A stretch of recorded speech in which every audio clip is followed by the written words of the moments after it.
코끝을 스치는 공기가 단순히 차가운 게 아니라 송곳처럼 날카롭게 찔러댑니다. 잠결에 들이마신 숨 한 번에 폐부 깊숙한 곳까지 얼음 파편이 박히는 기분입니다. 눈을 뜨기도 전에 온몸의 근육이 비명처럼 떨려옵니다. 가까스로 눈을 떴을 때 가장 먼저 보인 건 천장에서 내려온 화려한 샹들리에였습니다. 300만 원이 넘는다고 했던 저 반짝이는 유리구슬들이 오늘따라 기괴하게 빛납니다. 마치 나를 비웃는 차가운 눈동자들처럼 말입니다. 입을 벌려 숨을 내뱉으니 자욱한 하얀 김이 눈앞을 가립니다. 여기는 산속 동굴이 아닙니다. 제가 평생을 바쳐 일하고 아파트까지 팔아넘기며 지은 6억 8천만 원짜리 제 집입니다. 이불 밖으로 손을 내미는데 엄청난 용기가 필요합니다. 간신히 손을 뻗어 머리맡에 둔 삼다수 병을 집어들었습니다. 투명해야 할 병 안에는 이미 허연 얼음 기둥이 꽉 들어차 있습니다. 흔들어봐도 둔탁한 소리만 날 뿐 물 한 방울 나오지 않습니다. 방 안의 온도가 이미 영하로 떨어진 지 오래라는 증거입니다. 등산용 두꺼운 양말을 2겹이나 껴 신었지만 발가락 끝은 이미 남의 살처럼 딱딱하게 굳었습니다. 이게 정말 사람이 사는 집일까요? 아니면 화려하게 치장된 거대한 냉동창고일까요? 거실로 나가는 문을 열기가 두렵습니다. 그 문 너머에는 영하 18도까지 떨어진 가평 산속의 새벽 공기가 짐승처럼 도사리고 있을 겁니다. 거실 천장이 6m가 넘을 정도로 높고 웅장하면 뭐합니까?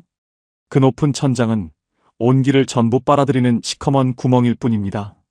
보일러를 아무리 돌려도 바닥만 잠시 미지근해질 뿐 공기는 여전히 얼음장입니다. 어젯밤 거실 한복판에 텐트를 치고 그 안에서 패딩 3겹을 껴입은 채 간신히 밤을 버텼습니다. 식탁 위에는 며칠 전 날아온 고지서 한 장이 놓여 있습니다. 거기 찍힌 숫자 130만 원. 지난달 난방비 고지서를 본 뒤로는 보일러 스위치에 손을 대는 게 귀신보다 무서워졌습니다. 기초연금과 국민연금을 다 합쳐봐야 100만 원 남짓한 돈으로 살아가는 제게 그 숫자는 사형 선고나 다름없었습니다. 혹시 여러분은 평생을 바쳐 갈망해온 로망이 현실이 되었을 때 오히려 그것이 당신의 숨통을 조르는 밧줄이 될 수도 있다는 사실을 알고 계신가요? 전원주택의 낭만, 텃밭의 평화, 이웃과의 정겨운 생활. 그런 달콤한 말들에 속아 당신의 모든 것을 쏟아부었을 때 그 끝에 기다리고 있는 게 이런 처참한 생존의 현장일 수도 있다는 걸 생각해 보셨습니까? 우리는 대체 무엇에 홀려 이 깊은 숲속에 스스로 무덤을 판 걸까요? 분명히 시작은 이렇지 않았습니다. 제 인생에서 가장 눈부시게 빛나던 순간들이 있었습니다. 지금으로부터 딱 3년 전이었습니다. 퇴직금을 손에 쥐고 가평의 이 땅을 처음 보러 오던 그날 말입니다. 그날은 오늘처럼 춥지 않았습니다. 오히려 제 인생에서 가장 따뜻하고 눈부신 햇살이 내리쬐던 오후였습니다. 서울 황학동의 낡은 아파트를 정리하던 그날 아침을 잊을 수 없습니다. 32평 남짓한 그 집은 제 청춘의 기록이자 아이들이 자라난 터전이었습니다. 이삿짐 트럭이 하나둘 짐을 싣고 떠나는 모습을 보며 묘한 해방감이 몰려왔습니다. 좁은 복도에서 이웃집 음식 냄새를 맡아야 했던 생활도 이제 끝이라고 생각했습니다. 매일 아침 층간 소음 때문에 천장을 노려보던 날들도 이제는 안녕이었습니다. 옆에 서 있던 아내는 제 손을 꼭 잡으며 눈시울을 붉혔습니다. 여보, 우리 정말 가도 되는 거지? 나 아직도 꿈꾸는 것 같아. 아내의 목소리는 기대와 두려움이 섞여 가늘게 떨리고 있었습니다. 평생 공장 단지 옆에서 소음과 매연을 마시며 살아온 아내였습니다. 35년 넘게 오직 남편과 자식, 뒷바라지에만 매달렸던 그 사람에게 저는 제 인생 마지막이자 최고의 선물을 주고 싶었습니다. 그때 제 통장에는 평생의 피땀이 서린 퇴직금과 아파트 매각 대금을 합친 6억 8천만 원이 찍혀 있었습니다. 그 숫자가 마치 저를 지켜주는 철갑옷처럼 느껴졌습니다. 세상 그 어떤 풍파도 그 돈 뭉치 앞에서는 저를 건드리지 못할 것 같았습니다. 가평의 그 땅을 처음 보러 갔던 날, 날씨는 눈부시게 화창했습니다.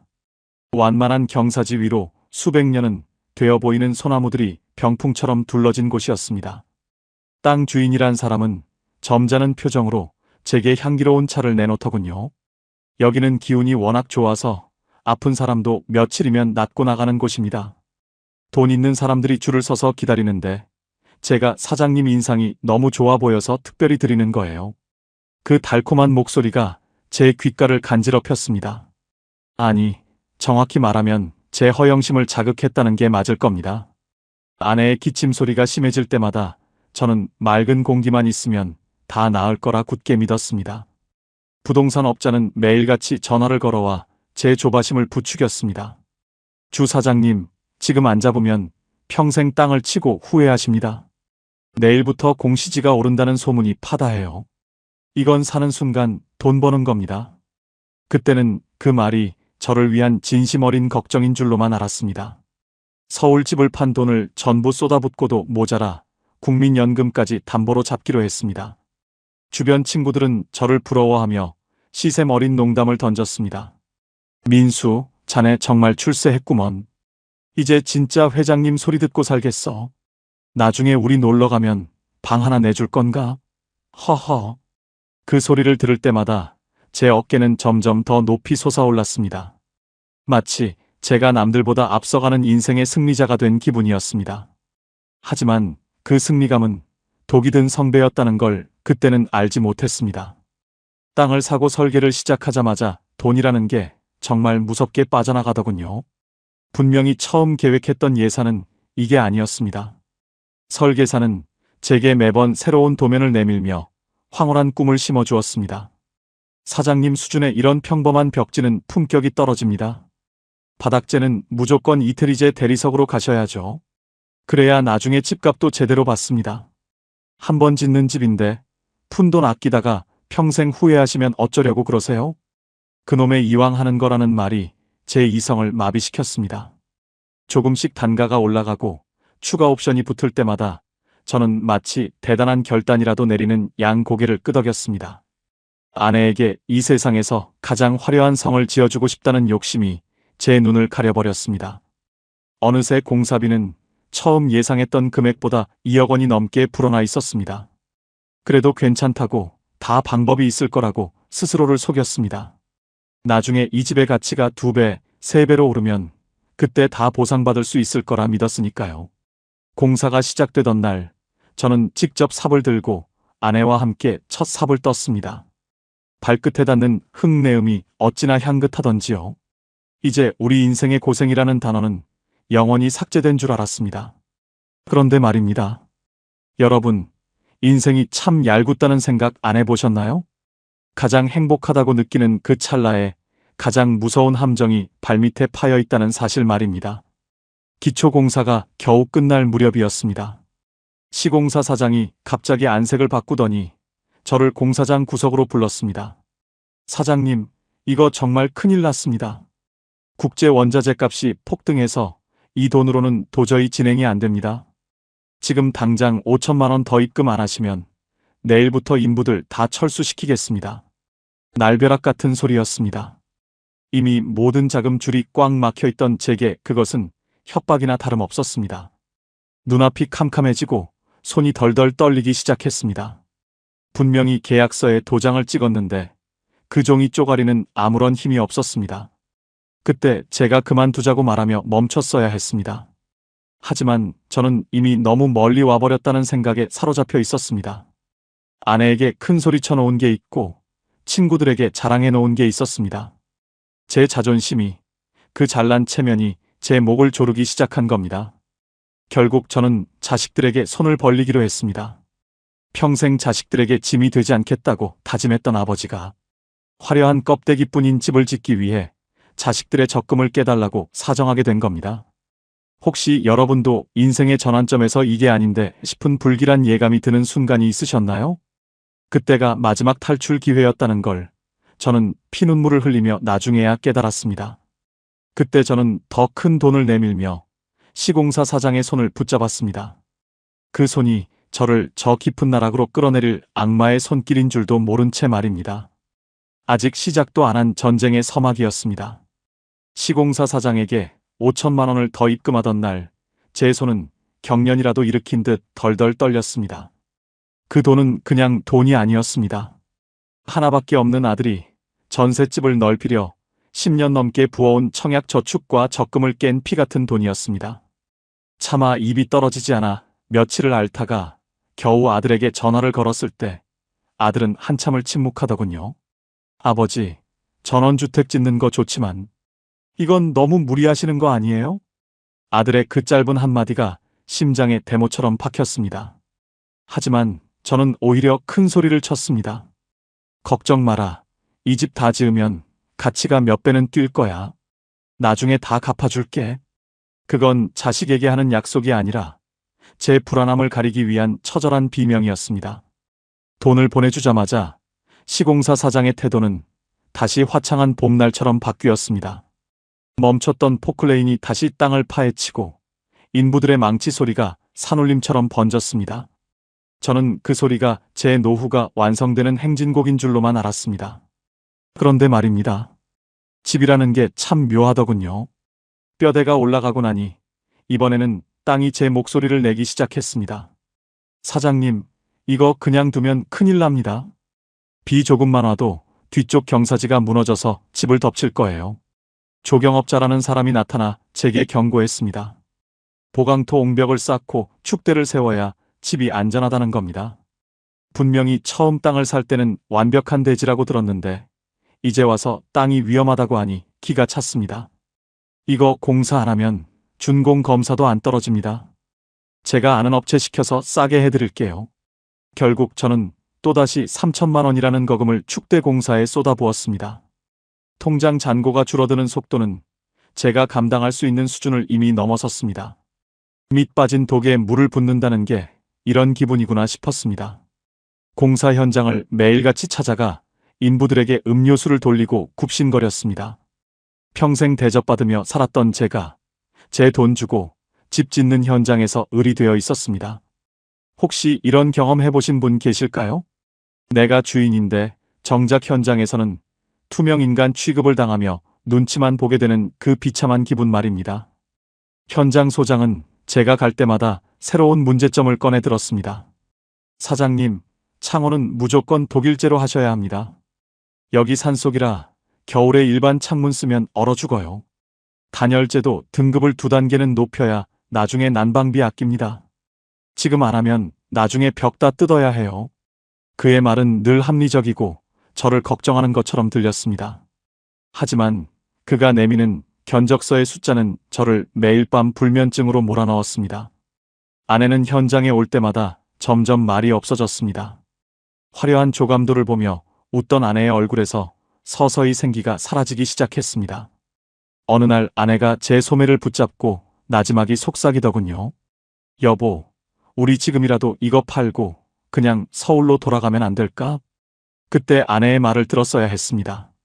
하지만 저는 이미 눈이 뒤집혀 있었습니다. 무슨 소리야? 여기까지 왔는데? 조금만 참아. 이제 거의 다 됐어. 제가 아내에게 한 말은 스스로에게 거는 최면이었습니다. 다 된 줄 알았는데 아니었습니다. 이번에는 전기와 수도가 발목을 잡았습니다. 산속이라 전기를 끌어오는데 전신줄을 세워야 하고 지하수를 파는데도 예상보다 2배의 비용이 든다는 겁니다. 공사업자들은 마치 약속이라도 한 듯 저를 구석으로 몰아넣었습니다.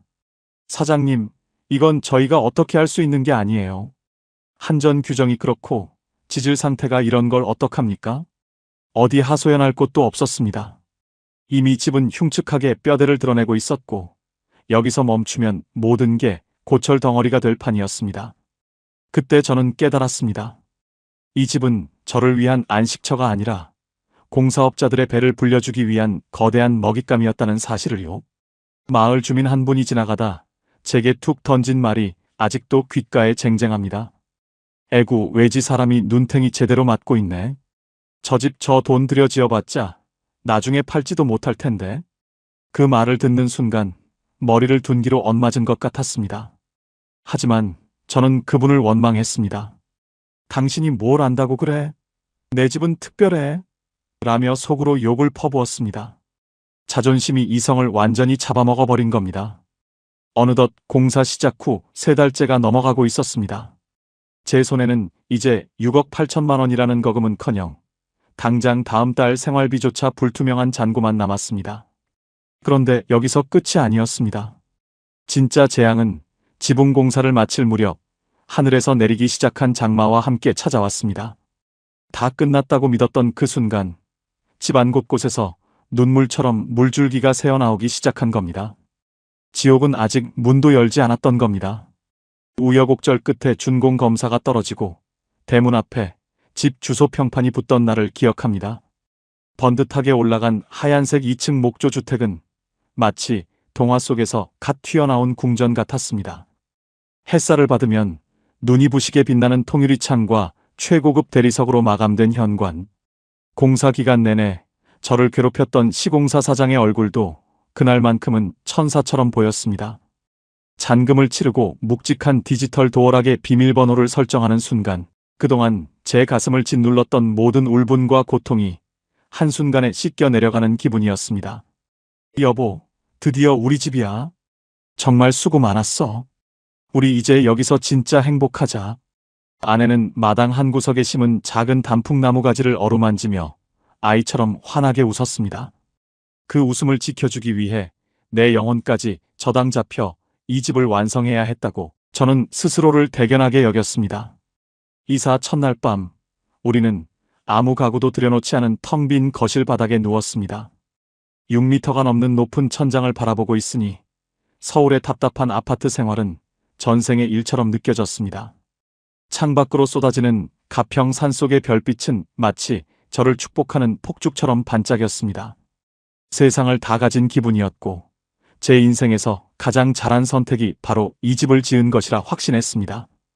그때까지만 해도 저는 제 통장 잔고가 사실상 바닥을 드러냈다는 사실을 외면하고 있었습니다. 아니, 정확히 말하면 그 화려한 겉모습에 취해 다가올 현실을 보지 않기로 작정했던 것이겠지요. 집을 지은 보람은 이삿짐을 다 정리하기도 전에 찾아온 집들이에서 절정에 달했습니다.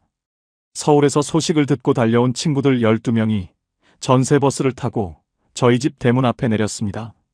대문을 들어서는 친구들의 입에서는 시기 섞인 탄성과 감탄사가 끊이지 않고 터져나왔습니다. 야, 주민수, 너 정말 대단하다.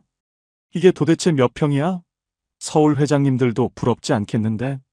평생 공장 근처에서 고생하더니 결국 이런 궁전을 지었구먼. 자네가 진정한 승리자야.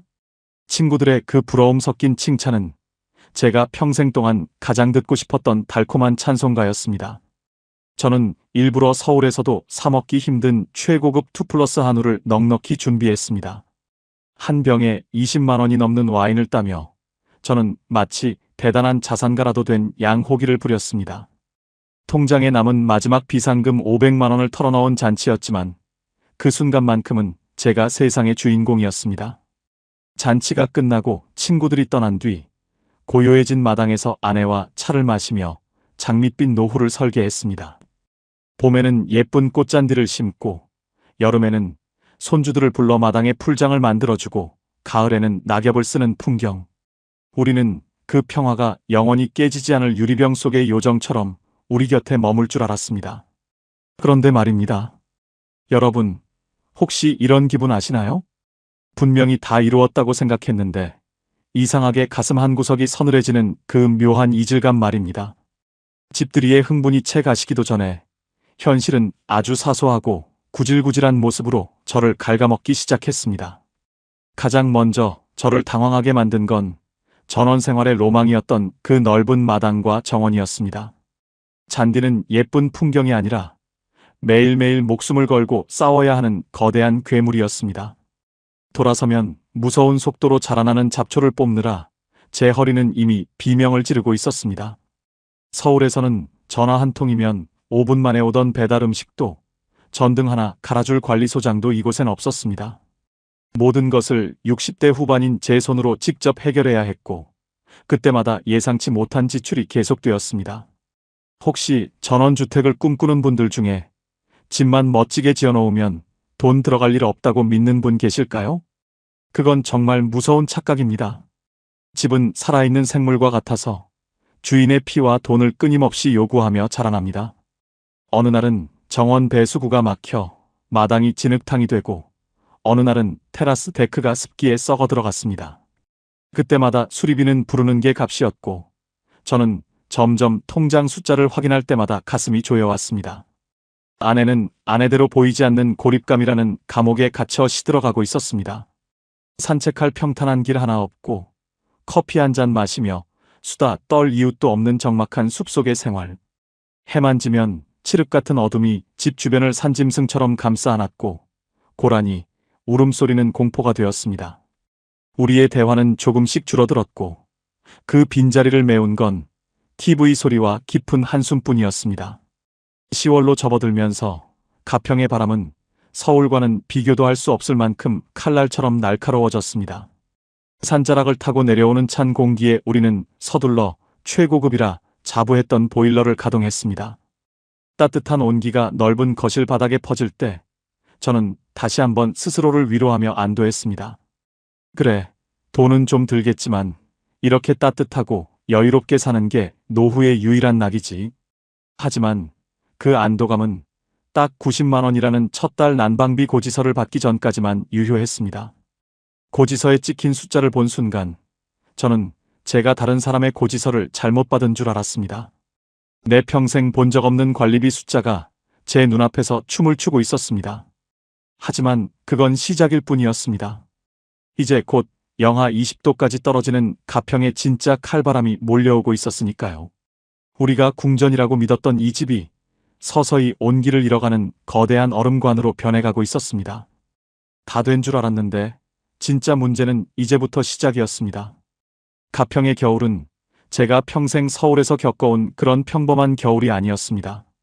산자락을 타고 내려오는 칼바람은 단순히 차가운 게 아니라 집 전체를 통째로 얼려버리겠다는 기세로 달려들었습니다. 해만 지면 집 주변은 거대한 얼음 장벽에 갇힌 것처럼 사방에서 쩍쩍거리는 기괴한 소리가 들려왔습니다. 그토록 자랑했던 통유리창은 이제 밖에 살인적인 냉기를 집 안으로 무자비하게 퍼나르는 통로가 되었습니다. 거실의 웅장한 천장은 온기를 머금는 것이 아니라 비싼 가스비를 태워 만든 열기를 허공으로 증발시키는 블랙홀이었습니다. 아무리 보일러를 3개 돌려도 실내 온도는 겨우 15도 근처에서 멈춘 채 좀처럼 올라갈 줄을 몰랐습니다. 바닥은 뜨거운데 코끝은 시린, 이 기이하고 고통스러운 생활이 매일같이 반복되었습니다. 결국 두 번째 달 고지서가 날아왔을 때 저는 뒷목을 잡고 거실 바닥에 그대로 주저앉아 버렸습니다. 관리비와 가스비를 합쳐 무려 150만 원이라는 숫자가 선명하게 찍혀 있었습니다. 평생 공장에서 뼈 빠지게 일하고 받는 국민연금과 기초연금을 다 합쳐봐야 겨우 100만 원 남짓인데 아무것도 안 하고 숨만 쉬고 있어도 매달 50만 원씩 적자가 발생하는 처참한 현실이 제 눈앞에 놓인 겁니다. 여보, 안 되겠어. 우리 당분간 안방만 빼고 집 전체 보일러 밸브를 다 잠급시다. 저는 아내의 눈치를 보며 거실과 작은 방들의 보일러 밸브를 하나둘씩 차례로 잠그기 시작했습니다.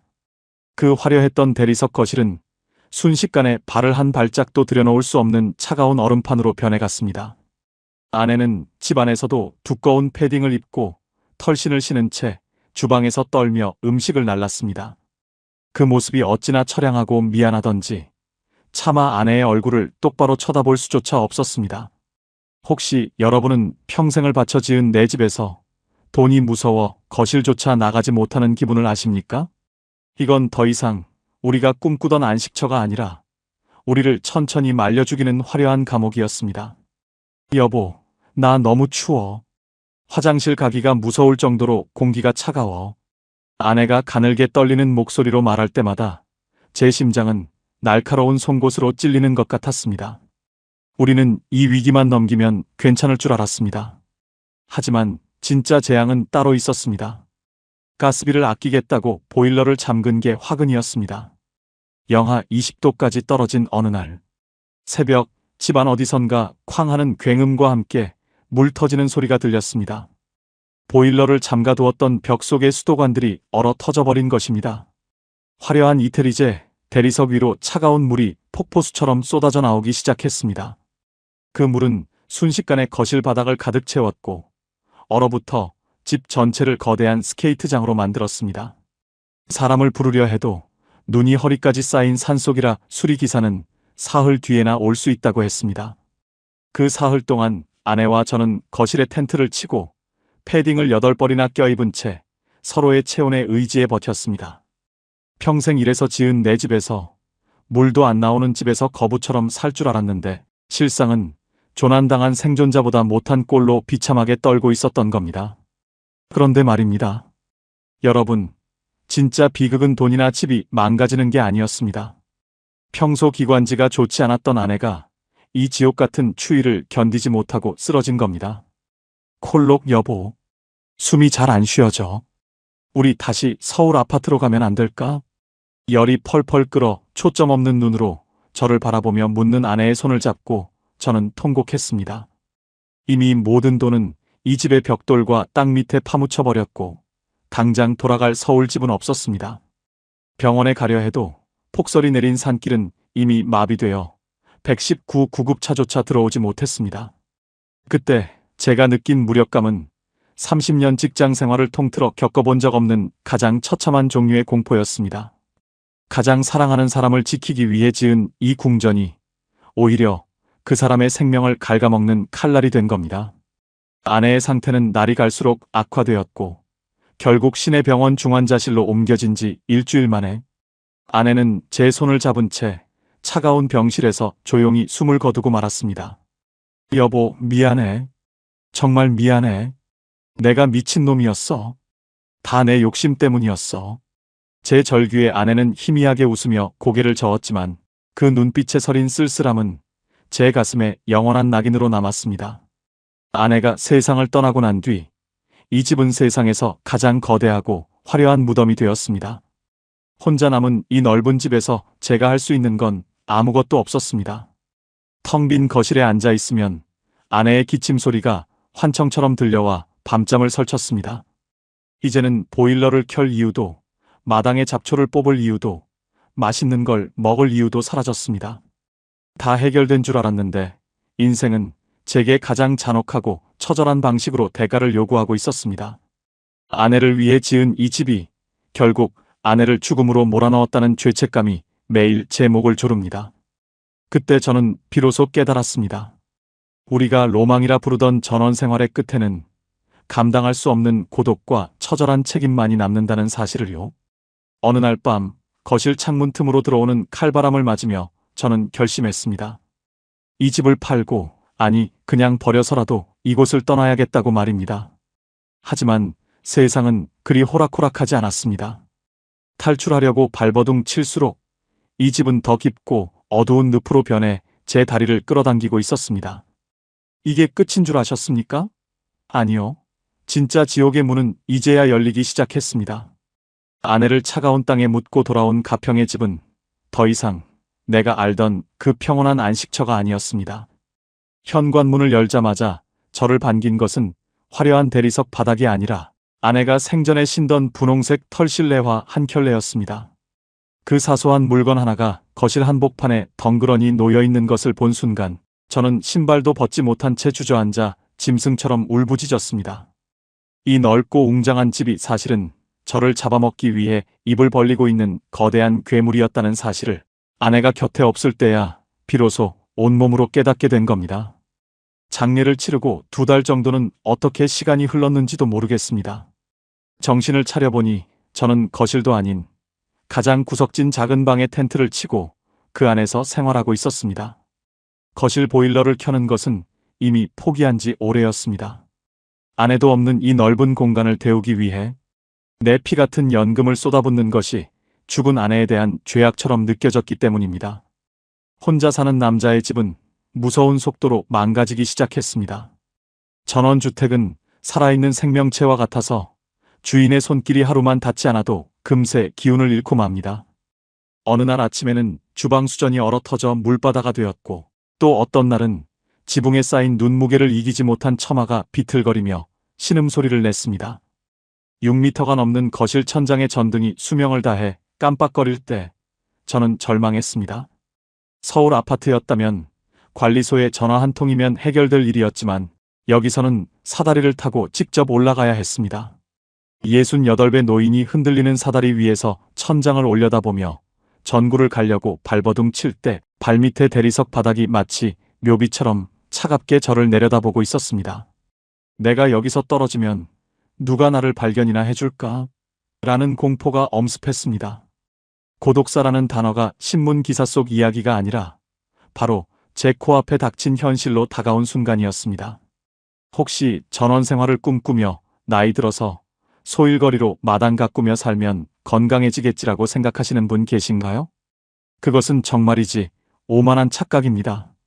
겨울이 지나고 봄이 오면 고통이 끝날 줄 알았는데 진짜 전쟁은 그때부터였습니다.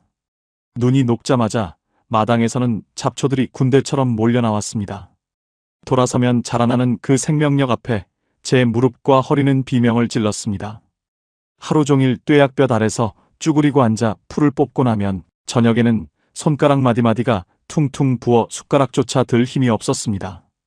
혼자 차려 먹는 밥상은 차라리 사치였습니다.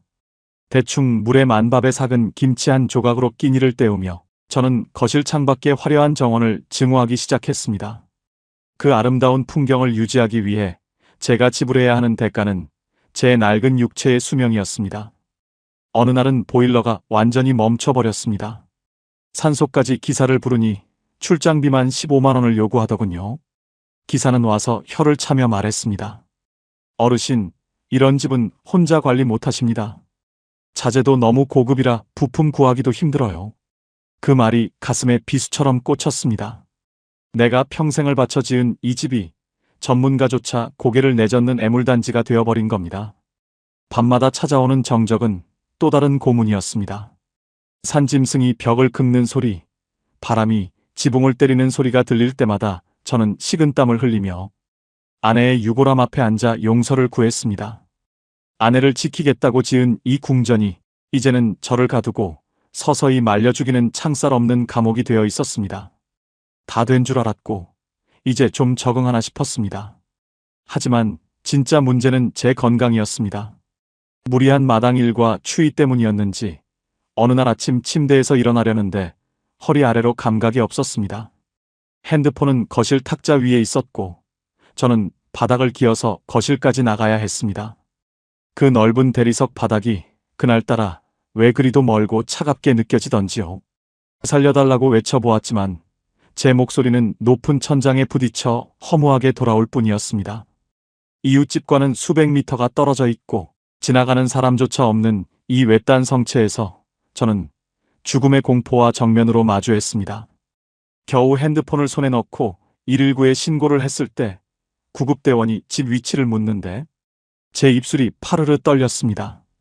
이 화려한 집의 주소를 말하는 것이 마치 제 실패를 자백하는 것 같아 눈물이 쏟아졌습니다. 병원 응급실에 실려가며 차창 밖으로 멀어지는 제 집을 보았습니다. 노을을 받아 황금빛으로 빛나는 그 집은 여전히 아름다웠지만 제게는 거대한 무덤과 다를 바 없었습니다. 퇴원 후 저는 결심했습니다. 이 괴물 같은 집을 팔아치우고 이곳을 탈출하기로 말입니다. 하지만 제가 내놓은 그 꿈의 궁전을 보러 오는 사람은 아무도 없었습니다. 부동산에서는 제게 청천벽력 같은 소리를 늘어놓기 시작했습니다. 여기서 끝이 아니었습니다. 제가 믿었던 마지막 보루였던 집값이 제 노후를 구원해주기는커녕 저를 더 깊은 나락으로 밀어넣고 있었습니다. 허리 디스크 판정을 받고 병원에서 돌아온 날 저는 더 이상 고집을 부릴 기력조차 남아있지 않았습니다. 지팡이의 의지에 현관에 들어서자마자 코끝을 찌르는 퀴퀴한 곰팡이 냄새가 저를 비웃는 것 같았습니다. 주인 없는 집은 무서운 속도로 썩어가고 있었습니다. 아내가 정성껏 닦던 창틀에는 먼지가 가득했고 화려한 대리석 바닥은 광택을 잃어 칙칙하게 변해 있었습니다. 저는 그날 밤 떨리는 손으로 인근 부동산 4곳에 전화를 돌렸습니다. 평생의 자부심이었던 이 집을 제 손으로 내놓는다는 사실이 살점이 떨어져 나가는 것처럼 아팠지만 이제는 생존의 문제였습니다. 여보, 나 좀 도와줘. 이 집만 팔리면 우리 다시 따뜻한 곳으로 갈 수 있어. 아내의 유골함 앞에 앉아 저는 아이처럼 흐느꼈습니다. 하지만 세상은 제 눈물에 아무런 관심이 없었습니다. 부동산 업자들은 제 전화를 받을 때마다 하나같이 귀찮다는 듯 한숨부터 내쉬었습니다. 그들은 이 화려한 집의 가치보다는 이 집이 얼마나 안 팔릴 물건인지에 대해서만 늘어놓았습니다. 가평 산속의 전원주택은 살 때는 천국으로 들어가는 문이지만 팔 때는 지옥의 문턱이라는 말을 그때서야 실감했습니다. 처음 제가 부른 가격은 3억 중반이었습니다. 땅값과 건축비, 조경비까지 합쳐 6억 8천만 원을 쏟아부었으니 절반이라도 건지겠다는 처절한 계산이었습니다. 친구들에게는 급한 사정 때문에 싸게 내놓는 것이라며 허세를 부렸지만 속은 시커멓게 타들어가고 있었습니다. 그런데 말입니다. 여러분, 인생이 참 잔인하다고 느껴질 때가 언제인지 아십니까? 내가 6억을 들였든 10억을 들였든 남들에게 내 집은 그저 관리하기 힘든 낡은 집일 뿐이라는 사실을 마주했을 때입니다. 몇 달 만에 부동산에서 연락이 왔습니다. 집을 보러 올 사람이 있다는 말에 저는 며칠 전부터 마당에 잡초를 뽑고 거실 바닥을 손이 부르트도록 닦았습니다. 마치 선을 보러 나가는 처녀처럼 가슴이 두근거렸습니다. 하지만 찾아온 사람들의 태도는 제 기대와는 너무나 달랐습니다. 그들은 거실의 높은 천장을 보며 난방비 엄청나게 나오겠네 라고 혀를 찾고 최고급 이태리 대리석 바닥을 보며 미끄러워서 노인네들 살기엔 위험하겠어라며 비아냥거렸습니다. 이런 집은 나중에 수리비만 더 들어요. 사장님, 요즘 누가 이런 산골짜기에 이런 돈 주고 들어옵니까? 구경꾼 중 한 명이 제 면전에 대고 뱉은 이 말은 제 가슴을 후벼 팠습니다. 그들에게 이 집은 제 영혼이 깃든 안식처가 아니라 그저 깎고 또 깎아야 할 중고 물건일 뿐이었습니다. 결국 그들은 생각해 볼게요라는 상투적인 말을 남기고 떠났고 저는 텅 빈 마당에 서서 그들의 차 뒷모습을 보며 허탈하게 웃었습니다. 부동산 소장은 제게 더 잔인한 제안을 해왔습니다. 가격을 여기서 더 낮추지 않으면 2년이 지나도 안 팔릴 거라는 경고였습니다. 아니, 경고가 아니라 협박처럼 들렸습니다. 제 전 재산이 묶여있는 이 집이 하루가 다르게 가치가 떨어지는 것을 지켜보는 것은 고문이나 다름없었습니다. 저는 결국 자존심을 굽히고 가격을 더 내렸습니다. 하지만 가격을 내릴수록 오히려 의심의 눈초리만 늘어났습니다. 집에 무슨 중대한 하자가 있는 거 아니냐는 질문이 돌아올 때마다 저는 제 인생 전체를 부정당하는 기분이었습니다. 혹시 여러분도 평생을 바쳐 일궈온 무언가가 남들에게 아무런 가치도 없다는 사실을 깨달아 본 적이 있으신가요? 저는 이 집을 지으며 제가 대단한 사람이 된 줄 알았습니다. 남들보다 앞서가는 성공한 노후를 보내고 있다고 자부했습니다. 하지만 이 집은 저를 성공한 노인으로 만들어준 것이 아니라 돈도 없고 건강도 잃은 집만 큰 거지로 만들어버렸습니다. 여름이 가고 다시 가을이 오면서 제 불안은 극에 달했습니다. 작년 겨울에 그 끔찍한 추위가 다시 몰려올 것이라는 공포에 밤마다 가위 눌림에 시달렸습니다. 통장 잔고는 이제 바닥을 드러내어 당장 이번 달 보일러 기름값조차 걱정해야 할 처지였습니다. 저는 결국 마지막 선택을 해야 했습니다. 자식들에게 다시 전화를 거는 것이었습니다. 아들아, 미안하다. 정말 미안해. 아버지가 이 집을 도저히 못 팔겠다. 내 적금 깬 거 조금만 더 기다려줄 수 없겠니? 전화기 너머의 침묵은 제 목을 죄어오는 밧줄 같았습니다. 아들은 화를 내지도 않았습니다. 그저 낮게 가라앉은 목소리로 알겠어요, 아버지. 몸이나 챙기세요라고 말할 뿐이었습니다. 그 배려 섞인 대답이 저를 더 비참하게 만들었습니다. 부모로서 자식에게 짐이 되지 않겠다는 마지막 자존심마저 이 화려한 궁전의 벽돌 사이에 끼어 바스러지고 있었습니다. 지금까지 집을 보러 온 사람은 고작 5명 뿐이었습니다. 그중 한 명은 제게 대놓고 이런 제안까지 하더군요. 사장님, 이거 대출 끼고 넘기시면 제가 몸만 들어와서 살게요. 대신 이자만 제가 낼게요. 그건 제 집을 거저 가져가겠다는 소리나 다름없었습니다. 분노가 치밀어 올랐지만 저는 그 사람을 붙잡고 사정하고 싶은 유혹에 흔들릴 만큼 나약해져 있었습니다. 다 된 줄 알았고 이 정도면 해결될 줄 알았습니다. 하지만 진짜 절망은 이제부터 시작이었습니다. 어느 날 아침 마을 이장님이 제 집을 찾아와 믿기지 않는 소식을 전해주었습니다. 저희 집 바로 뒤쪽 임야에 대규모 축사가 들어선다는 공고가 떴다는 겁니다. 그 소식을 듣는 순간 제 눈앞은 캄캄해졌고 가슴 한복판이 뻥 뚫리는 기분이었습니다. 탈출구라고 믿었던 부동산 시장에서 제 집은 이제 축사 옆에 버려진 집이 될 위기에 처한 겁니다. 세상이 저를 조직적으로 몰아내려 한다는 착각마저 들었습니다. 제가 지은 것은 집이 아니라 제 노후를 가둔 거대한 덫이었던 겁니다. 과연 저는 이 화려한 감옥에서 살아서 나갈 수 있을까요? 아니면 이 차가운 대리석 바닥 위에서 마지막 숨을 거두게 될까요? 여러분, 전원주택을 꿈꾸신다면 부디 이 말을 기억하십시오. 사는 것은 당신의 마음이지만 파는 것은 세상의 마음입니다. 그리고 그 세상은 당신의 노후를 절대 기다려주지 않습니다. 축사가 들어온다는 소식을 들은 날 이후로 저는 한동안 정전된 집처럼 멍하니 침대에만 누워 있었습니다. 창밖으로는 여전히 가평의 아름다운 능선이 보였지만 이제 그 풍경은 저를 조롱하는 그림처럼 느껴졌습니다. 부동산에서는 아예 연락조차 끊겼고 제가 전화를 걸면 사장님, 이제는 가격 문제가 아닙니다. 축사 들어온다는데 누가 오겠어요? 라며 냉정하게 전화를 끊었습니다. 그날 밤 저는 거실 한복판에 앉아 평생 처음으로 제 자신에게 아주 처절한 질문을 던졌습니다. 나는 대체 무엇을 위해 이 깊은 산속에 이 거대한 감옥을 지었던 것일까요? 정말 아내의 노후를 위해서였을까요? 아니면 남들에게 과시하고 싶었던 제 못난 자존심 때문이었을까요? 냉장고는 이미 비어 있었습니다. 전기를 아끼려고 코드를 뽑아둔 지 석 달이 넘었기에 안에는 곰팡이가 핀 반찬 몇 가지만이 썩어가고 있었습니다. 저는 부르르 떨리는 손으로 가스버너에 불을 붙여 라면 하나를 끓였습니다. 등산용 패딩을 3겹이나 껴입고 차가운 대리석 바닥에 앉아 라면 국물을 들이켰는데 창문에 비친 제 모습이 보였습니다.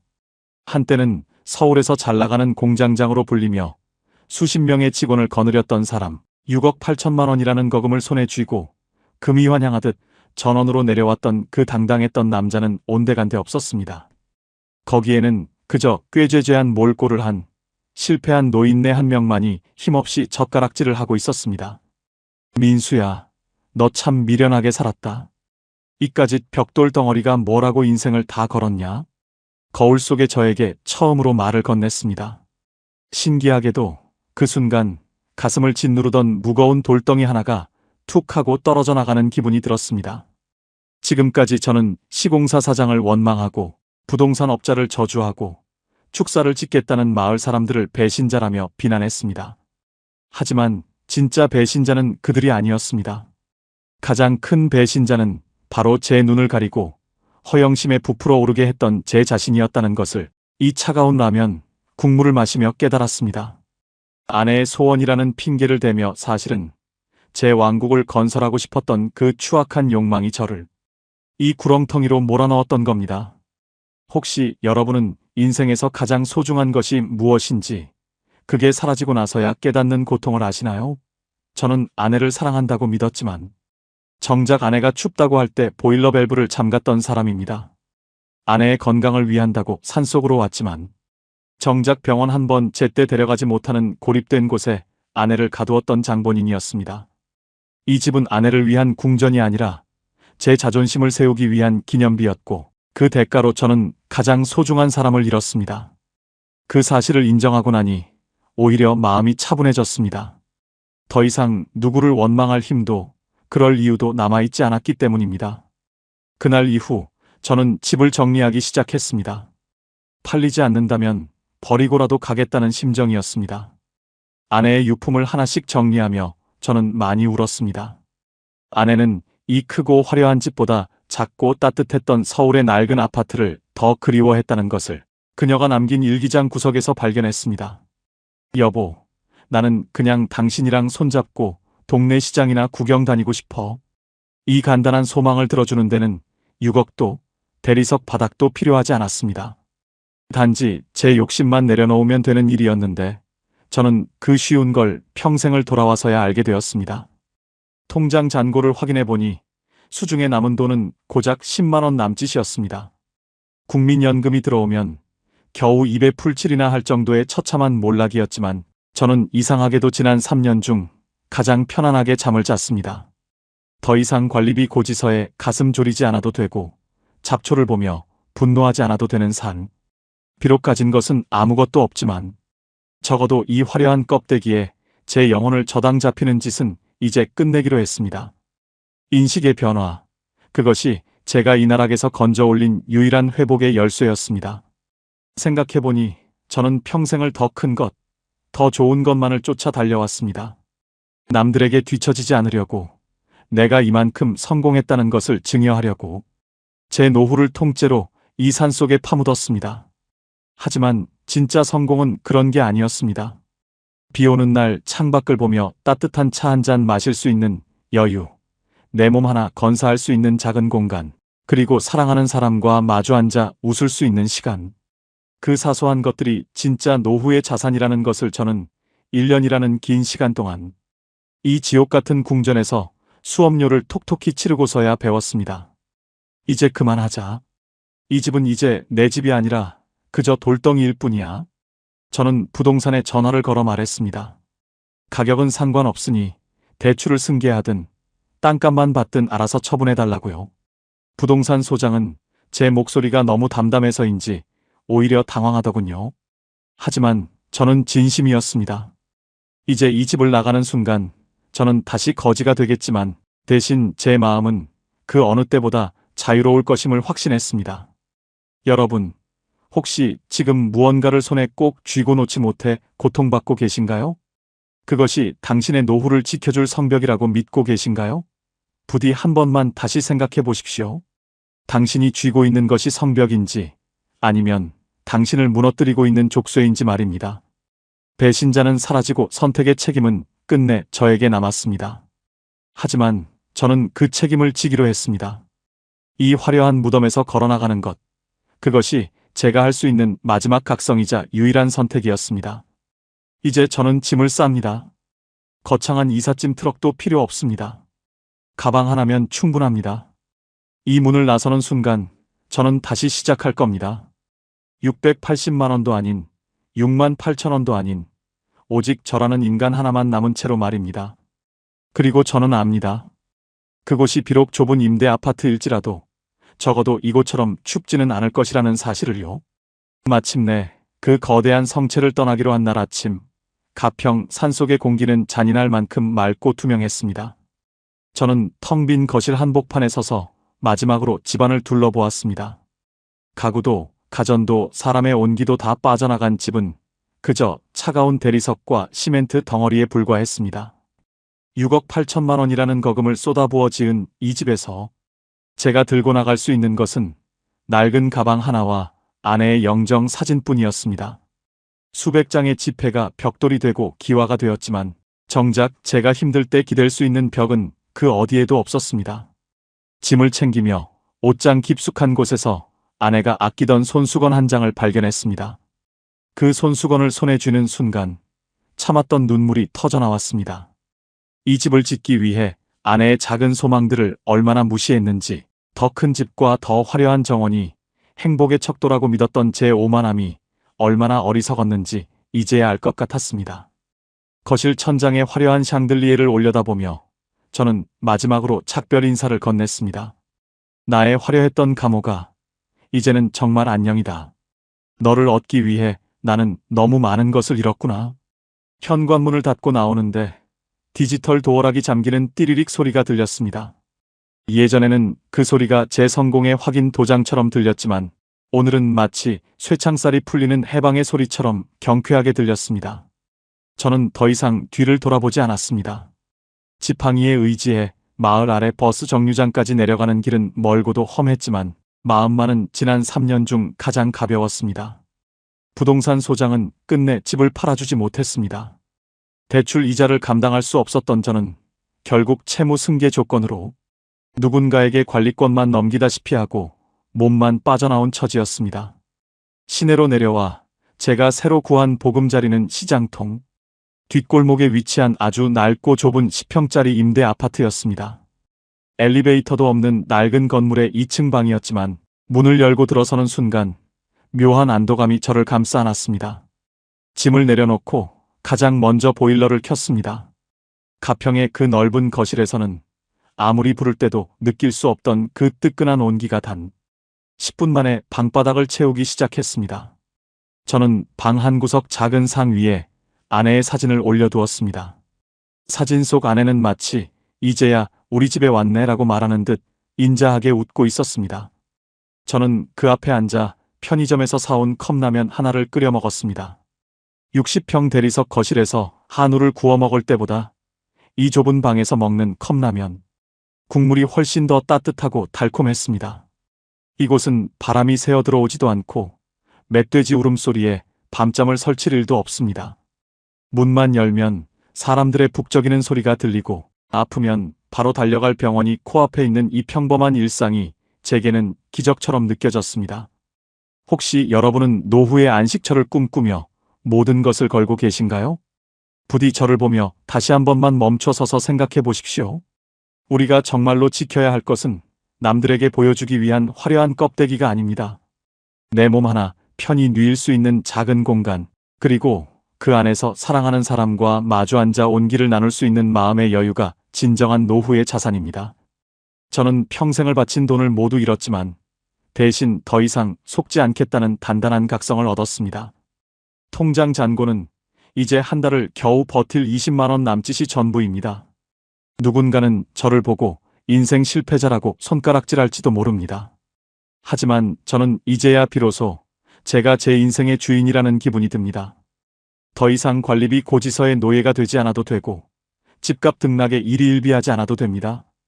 좁은 창문 사이로 들어오는 햇살 한 줌에 감사하고 따뜻한 방바닥에 등 지지며 잠들 수 있는 이 소박한 행복이 얼마나 귀한 것인지 이제는 압니다. 여러분, 인생의 겨울은 예고 없이 찾아옵니다. 그때 당신을 지켜주는 것은 화려한 대리석 벽이 아니라 당신이 살아오며 쌓아온 소소한 관계와 소박한 지혜입니다. 6억 8천만 원을 들여 배운 제 처절한 교훈이 여러분의 남은 삶에는 부디 예방주사가 되기를 간절히 바랍니다. 욕심을 덜어낸 자리에 비로소 평화가 깃든다는 사실을 잊지 마십시오.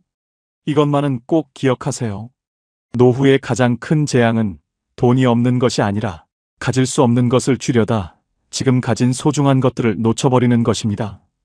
제 긴 고백을 들어주셔서 고맙습니다. 이 이야기가 지금 전원주택을 꿈꾸거나 무리한 노후 계획을 세우는 분들에게 작은 경종이 되었기를 바랍니다. 저와 같은 아픔을 겪는 분이 한 분이라도 줄어든다면 제 실패도 아주 의미 없는 일은 아닐 것입니다. 여러분의 따뜻한 댓글과 응원은 혼자 남은 제게 큰 힘이 됩니다. 구독과 공유로 이 진실한 이야기를 더 많은 분께 전해주시면 감사하겠습니다. 오늘 하루도 평안하고 따뜻한 밤 되시길 바랍니다.